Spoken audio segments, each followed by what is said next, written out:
Hello and welcome to another Monday MOOcast. This is Mike O'Mara, Greg Obert. Andrea Musolf. and we are back with episode 19. We are in a brave new world, people, because we're not even in the same physical space anymore. We are doing this over Skype and recording it. How awesome are we? Pretty awesome. It's weird. It I don't like it it. is actually weird. I miss seeing your face, Greg. I miss you too, Mike. So, what have we been playing this week, people?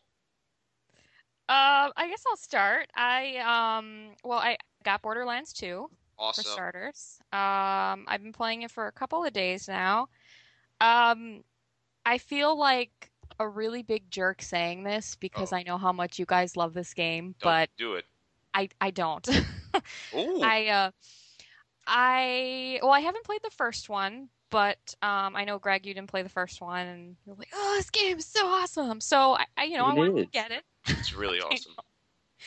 Um, so I played it for a while the first day, and it was all right. I started with the ninja character, and I wasn't too happy. So the next day I switched to the girly character, Hmm. which was a little better. I liked having more of the active power on the battlefield. Right. Um, and then I do like playing it more with other people. I tried playing it solo and it just, I don't know, it became less fun. Hmm. Um, I I'm still not quite done with it. I think I want to give it another chance or two just because, I spent the money on a brand new game and I hate the fact that I don't like it as much as I thought I would. Right. It's just, I'm not having as much fun with it as I did with, like Halo Reach or Skyrim or any of the Call of Duty games. Right. So, yeah, I'm disappointed. I really am. And I feel terrible because I know how much you guys like it. So, Well, we're disappointed in It, you. it ain't gonna change my love of that game. Let me tell you. it's been disappointing. So yesterday I actually switched over to Skyrim. Sad. Yeah, no, not really. I fought a dragon Oh, and I rescued some dude and yeah, I found some cool stuff. Did you help the Dawn Guard? No, I still don't have it No. yet. of course not. I know I'm so behind. So yeah, that's been my week in the video game world. How about you, Greg? Borderlands 2. Pretty much that's been my life. I'm And a coming up good on the life it end of it. is. Yes, it's amazing. I'm coming up on the end of it. I think I'm about ready to start the final mission. Well, before we start the final mission, I gotta finish one of the arenas that I found, and it is tough. Hmm. So it might be a little while before I do that. But outside of Borderlands, I recorded some Mario today, Hmm. but that's about it. Just Borderlands. This is amazing. I love it. What So, about you, Mike? well, I mean, I've been playing some Borderlands 2, as well, as you know. And I've taken a little foray back into my Battlefield 3 obsession. And well, that's been about it. I've had a busy work week, so those have been, I guess, the two games I've played this week. Um, but I'm interested, maybe just a little like thumbnail sketch, Greg, if you would first, because I know that you share my love of the BL2 as we call it on the street. Um, Oh goodness. We do. that's right. That's right. What in a little microcosm description? What do you think has hooked you so much on the game since you didn't play the first one? I mean, it's just straight up like it's a loot fest, you know. It's Absolutely. it's fun to go around and try and find the best gun, you know, Right. and I like that aspect of it. I mean, it's certainly not for everyone. I understand that, but I'm very, very excited at the prospect of New Game Plus and getting even better guns. Right. So, How you about know, all the it's DLC too? Because they said that they want to come out. I mean, we know from the season pass that they're going to have four big DLCs, right?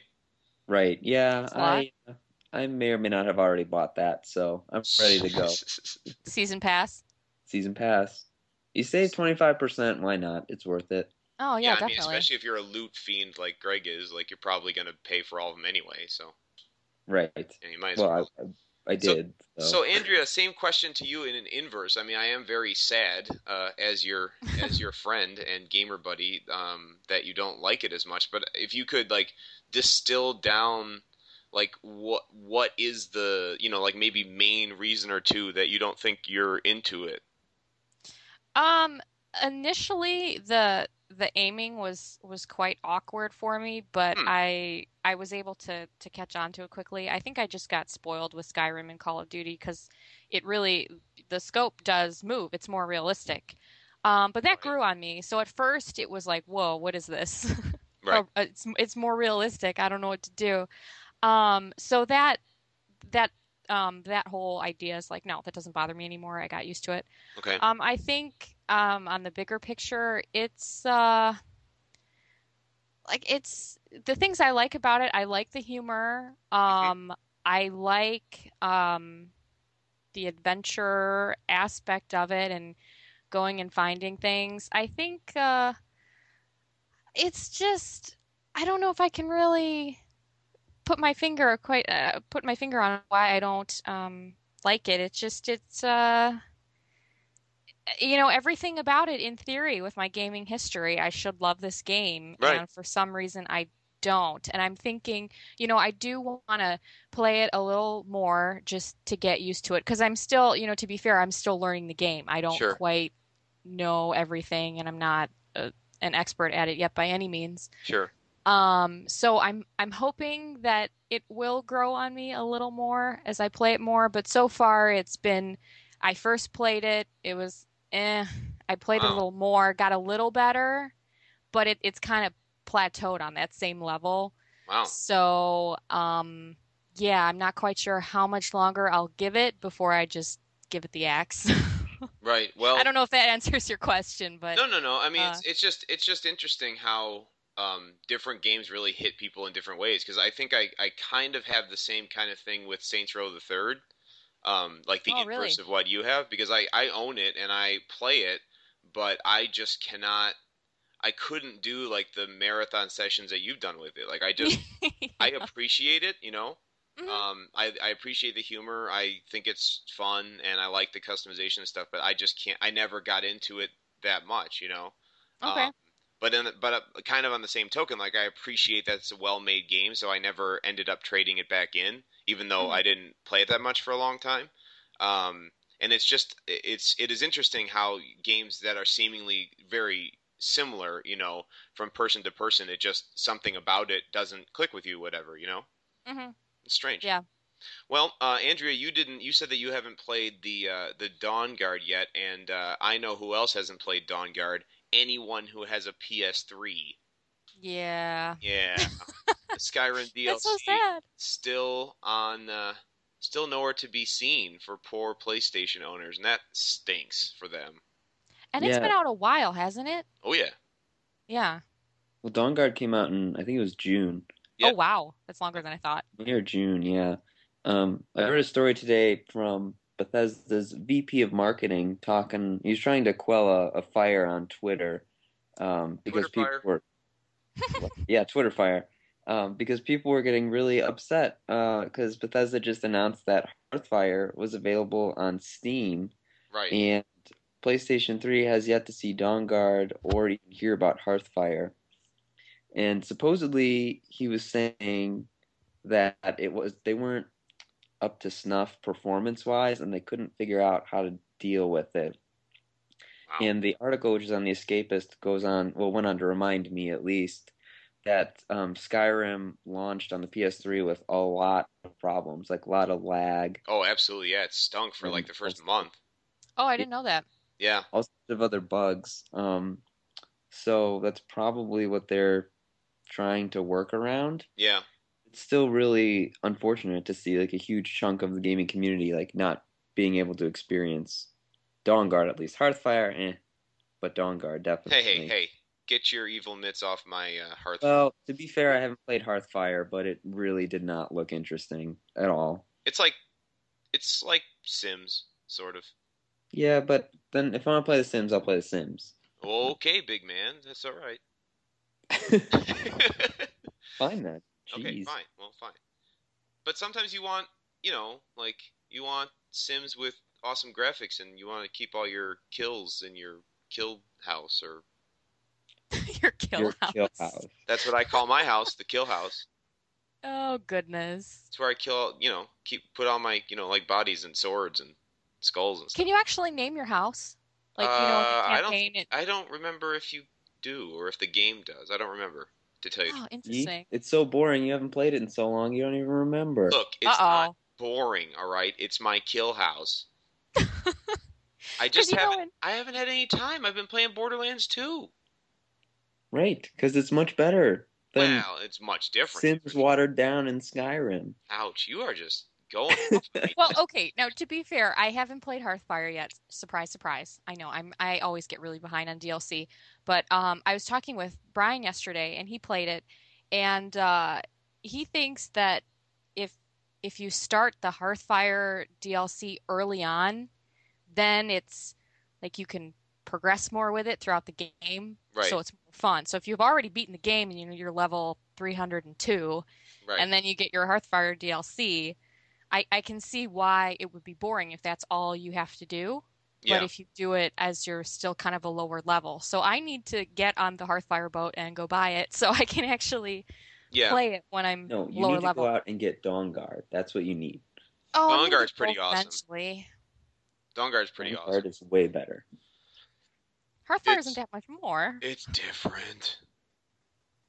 It's just different. Anyways, about other Well, things. anyways, the moral of the Before I Skyrim rage with DLC this, story is that PS3 doesn't have it, and we weep for Yeah, that. that stinks. so come on, Bethesda, let's get on this. Yeah, Right. really.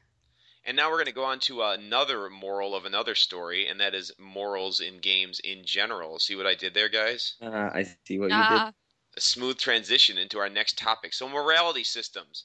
Games have them these days. Greg doesn't like them. Greg, soapbox is That's there. Step on up. that is not true. I'm not saying I don't like them. You heard it I'm here, just folks. getting. Greg doesn't like video games. Yep, Okay, you Greg. got me. Yep. he's on the wrong show. I know. Jeez, what am I doing with my life? We were looking Um, for like a farming, like forum, and he found us because the moo thing. Oh, Anyways, Greg, that's a stretch, Mike, I but. know. I'm sorry. I'll leave it up to you. Okay, here we go. Anyways, I'm gonna talk over you. So morality systems. I thought it was so cool to see it the first time for me, it was Knights of the Old Republic. That was the first time I saw it. Being able to play the bad guy, I thought was the coolest thing.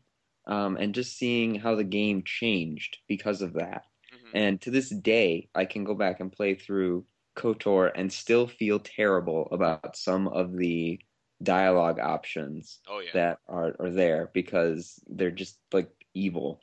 right. And I think it was very cool to start to see more games incorporate this. I think, namely Mass Effect has it. Sure. oh Trying yeah. to think of some other games that have it off the top of my head. Uh, Uh, Stuff like what's the one on BioShock, PS3? The what is it? Infamous. Infamous, Yeah. BioShock, things like that. Right. Um, but I have to say, just over the past few months, playing through Skyrim Uh-huh. and now Borderlands, I'm really enjoying the fact that I don't even need to think about that stuff. Right. For example, in Skyrim, since I'm such an achievement whore, one of the achievements is to do all 16 Daedric quests. Sure. And some of the stuff that those Daedric princes and princesses want you to do are just like flat out awful. Yeah. Yeah. It's pretty And horrible. yeah, like just for example, one of them being, sorry, Andrea, if you haven't come to this quest yet, you should cover your ears.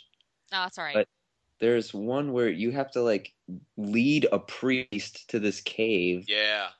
murder him, Oh, and then snap. feast on him It's pretty. What? It's pretty like horrible. all these other people. It was messed up. It is Oh my messed up. God. But it's like that's an experience that I Well, it's would an not. experience, I'm sure. Right. That's an experience I would not have even been able to see if I'd been playing through, the like on the good spec. of things because I tend to do those games. First playthrough, I play through good, and second, I do the evil. Right. Mhm. Or even to do like Borderlands, like some of the quests that you need to do are just like flat out murdering everything. Like whole families and stuff. Yeah, Yeah. just Oh families, God. kill everything. Um, and like if there was a morality system in a game like that, like it would completely ruin it. Right. Hmm. And so, oh, another one, Red Dead. Sure. Like Oh yeah. that has a morality thing, and Hmm. I don't know. I guess I'm enjoying some of the games that are coming out. Excuse me, and not focusing on. Right. What are your thoughts on such a rant? Well, I mean, I tend to I guess I agree as much as I disagree with you, which doesn't sound like an answer. But I where I agree with you is I think there needs to be um, a solid base of games where what you just said is capable. Like I don't think that everyone gets into every game looking to have an epic quest in which they're like really role playing in the perfect sense of like I want to be a good person or I want to be a bad person. I think it's always good to just have games that are kind of in the old school vein of just having fun.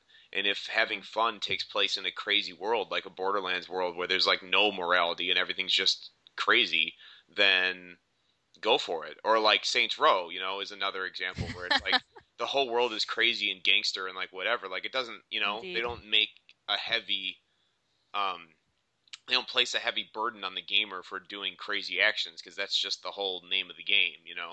I Um mean, there is a sense of choice, but I mean, well, it's not like, um, how do I put it?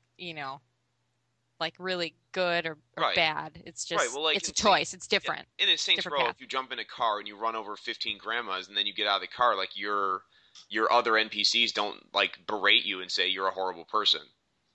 I Yeah, think speaking of which, it's actually a challenge to run over 500 people. right. Well, there you go.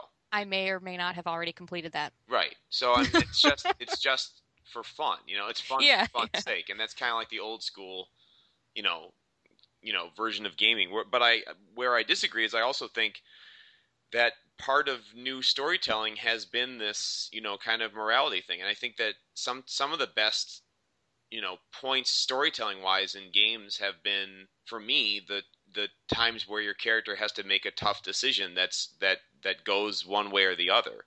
I think if there wasn't a morality system in Mass Effect, I wouldn't like it. I It's kind of what it is for me, and the same it was for Red Dead for me. Um, so I don't know. I think that it's an effective storytelling tool, but I agree with you, Greg, that it shouldn't be the end all be all, like the only way to tell a story or the only way to set up a game world. Right, and I agree. I mean, I think some games, some experiences are enhanced by that. Right. It just seems like I feel like, which this could be way off, but I feel like games that come out nowadays, they just like have to have some sort Oh of yeah. morality system shoehorned into them. Right. Sure. It- Yeah. At least between Skyrim and Borderlands, I'm really enjoying the fact that I don't even need to think about that. Like I Right. can just you give me an objective. Right. Like no one is going to come after me and be like, "You're a terrible person." And like Right. I can't even imagine a game like Skyrim with a morality system. Like to it'd be put impossible. I put I've put in over 100 hours into that game, and it's like, all right, that's one playthrough. Now you got to go back and do it again for the other. Absolutely. Yeah. Like, ugh, Yeah, you gotta play that game more. What's up with that? Come on. because Bethesda doesn't bother to release DLC, Yeah. at least after Dawnguard. Well, they'll come out with more. They said they're Yeah, still working on it, so no, I know. I'm waiting. That's Oh, what that's I cool. for. So yeah. Yeah. So I mean, I don't, like. I think it's along the same vein as a lot of other conversations we've been having in recent podcasts, and that there just shouldn't be a standard list of things that need to be shoehorned in a game just because that's what's popular now. Like multiplayer. Hmm. Like, why does every game need Yeah. multiplayer? You know, like it's the same thing now with morality. Like, why does every game that gets to be a certain size and scope like have to have this big overarching morality thing that casts a shadow over every big decision you make? Why can't it just be what it is? You know? No, I yep, agree. I think a lot of it depends on the game. Like Greg was saying, if there was a morality system in Skyrim that just no, it wouldn't play like it does. God, it would make a game Everyone, that's already everyone would so go out and kill you. overarching. Oh my God, Yeah. it would make it so much. It would make it a burden. You know, the Oh, game's got so much definitely. content already. If you had to go back and do it again from another side, like who would play that much? Like I love Skyrim, don't get me wrong, but like, geez, you I don't want it. agree. You don't want to drown in your game. I No. agree. So, new IPs. So, Greg, you found an interesting the kind of quote or rebuttal back to the evil Empire EA this week, right? Yeah, this is just some nice vindication for a couple episodes ago. We talked about EA Labels president Frank Gibu. Gibu. I'm never going to That pronounce it guy. properly. Um, but the creative director of Remember Me, which was debuted at was it E3 I think so. Yeah. or just a little while ago. The creative director Jean Maxime Morris of Don't Nod, however you pronounce that. I just need to stop with the pronunciation, I think. But he actually came out and said that that really wasn't the best way to think about um, video games. And Huh. he goes on and he says, um, well, I'll just read the quote to you. I have it right in front of me. Sure. Those guys think that people are basically saving up money for next gen hardware, and that by having your game, your new IP launch at the beginning of that new cycle, that it's going to be easier to integrate into that cycle. That's true, but the install base of the PS3 and the Xbox 360 has never been so big. And Hmm. if you have something that's new enough, that's fresh enough, and interesting enough, you've never been able to sell it to as many people as now. Right. Absolutely. Oh wait, I messed that up. Gibu said the first part. Gibu. Anyway, my point is like I just think it's really nice to see someone say that just how ridiculous that is because I mean I would be shocked, just absolutely floored if new systems did not come out next year. Right. So they're I would bet a lot on the fact that they're coming out. But it's just like between then and now, like what are it's not like we're just gonna stop spending money on video games. Right. And Like I if think we're serious enough to buy the next system, like the second they come out, we're probably serious enough to spend another $60 like on something else. right. And I mean I think that's Morris's point. Like come out with a new IP, you already have such a huge install base right now. Right. Not to mention, like you're not gonna have everyone buy new systems day one. Right. So your new IP is probably gonna fall flat in some areas because yeah, you'll have millions of people buy it day one, but think about just the millions more who aren't gonna get the system day one because they either don't have the money or just don't feel the need to upgrade yet. Right. Hmm. Because I Right. mean, for me, like if I were to get into video games now and be like, oh, I kind of want to splurge. I think I'm gonna get the Halo 4 system that's coming out. Sure. In 1 year that's going to be obsolete. Yeah. Yeah. I would absolutely want to keep that and play through more of the games that are available on it. Yeah. Absolutely. I think. I mean, I don't know. I think that's just. I think that he's absolutely right.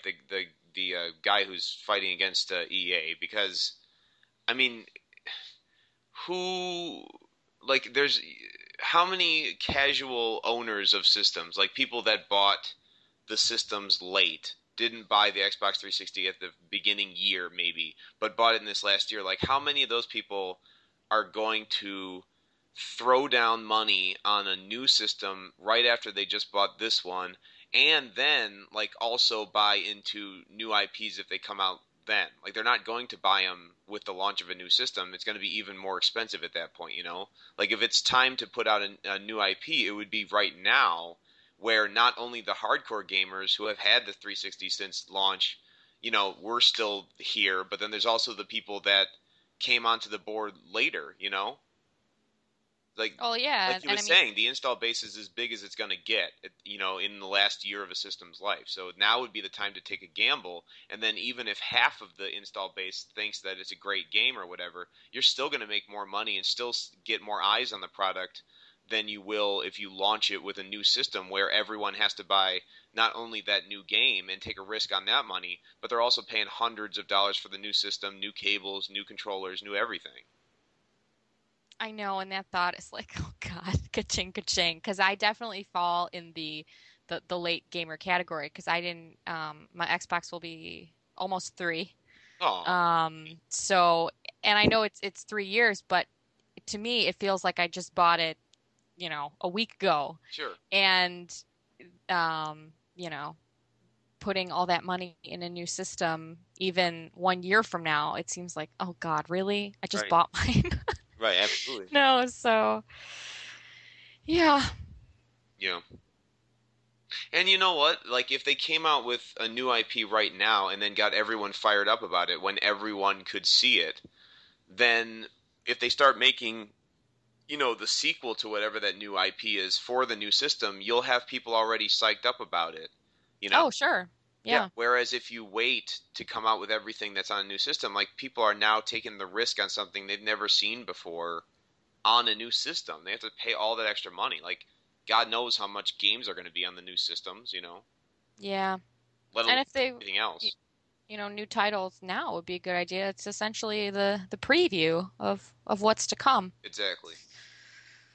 Exactly. Hmm. Time will tell. Yeah, right. So, moral of the story, Mr. Morris, thank you for vindicating our feelings and thoughts. Hopefully, EA and others take notice. Moo puts our stamp of approval on you. Yes. Moo. Okay, so finally tonight we've got some Nintendo hate, as we seem to do pretty much every week. Sorry, Big N. But they've come out with a silly, silly, silly ad campaign, and we're going to give our mini rants on why it is. Greg, why don't you lay out this Nintendo ad campaign for us? Well, the whole point of it is it's like I'm not a gamer. And so the two ads that I've seen from it so far, I don't know if there are any more, but there's one who's an Olympic athlete and Andrea, I think you said an actress from Glee. Yeah, Diana Agron, or whatever. The blonde one from Glee. And it's like a 40-second spot, and they just sit there and they play their respective games. And at the end of it, they say something, they say, I'm not a gamer. Right. And like the Olympic athlete says something like, I'm not a gamer. None of you can compete with all the gold that I get because she was playing the new Mario game. And Right. then Diana was like, I'm not a gamer, I'm an artist. Oh And she God. was using some like crazy artist simulator to like draw a picture Hmm. that she had taken or trace a picture that she had just taken. Uh-huh. And it doesn't make any sense to me. Like I understand kind of what they're trying to do in the sense of, oh, the DS, it's more than just a gaming system. You can do all these things with it, Sure. Hmm. and you should feel like you are more than just a gamer if you are playing these games. Right. But at some point, I mean, I feel like we talked about this on a previous episode too, like with Microsoft trying to be, all inclusive. It's like at some point, you are first and foremost a gaming system. Right. I mean, and to say that anyone who has these or owns these is not a gamer, That like doesn't make that's silly. sense. Right, absolutely. Well, I mean, I think for me, like the mini rant is just like why is a big game company again putting us into this like realm of like where being a gamer is somehow a dirty word. You know what I mean? That seems like 1994 to me. Yeah. Right. Like I just like why of anyone, why would Nintendo of anyone say this is going to be our ad campaign? We're going to tell people that it's bad to be a gamer in quotes and we're going to actively fight against that. That's ridiculous. Right. No, I agree. And I mean, like when I was thinking about it, I was like, gamer, what does that even mean nowadays? I mean, you could have someone sit down and play Borderlands 2 for 6 hours on end. But Like then, a gamer is also like a grandma who's playing Angry Birds on right, her absolutely. iPad with her grandchildren. Right. Yeah, so it's again fracturing the community then because then it's like then we have to define like what does that mean and like what does it make a real gamer or like whatever. And that's a ridiculous conversation anyways because nowadays technology and games are all around us. Like every one of us is a gamer. Oh, Yep. sure. It depends, I guess, on who you ask and what their definition of a gamer is. Right. Actually, that's a good thing, since we're all over the place nowadays. Folks, leave a comment for us, on our Facebook or on our Twitter, and of course on our official website, www.mondaymoocast.com. And I think that's about all for us tonight. So I am Mike O'Mara, Greg Obert. and Andrea Musolf. we are the Moo Gaming Crew. See you next time. Moo. Moo! Oh.